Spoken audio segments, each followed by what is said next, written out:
नमस्कार शेतकरी बांधवांनो, आपल्या बऱ्याच शेतकरी बांधवांचे PM किसानची नवीन नोंदणी करायची बाकी आहे।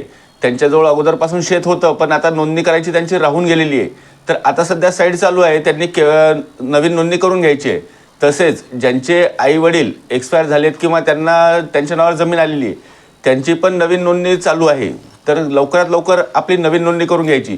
याच्यासाठी आवश्यक कागदपत्रे कोणती आहेत? याच्यासाठी आपला 7/12 सोबत आपलं 8 फेरफार, त्याच्यानंतर ज्यांच्या नावाने नोंदणी करायची त्यांचे आधार कार्ड, त्यांच्या पती पत्नीचे आधार कार्ड, त्याच्यानंतर रेशन कार्डचा एक नंबर लागतो आपल्याला, 12 अंकी जो नंबर असतो रेशन कार्डचा RCID नंबर, तो एक नंबर लागतो।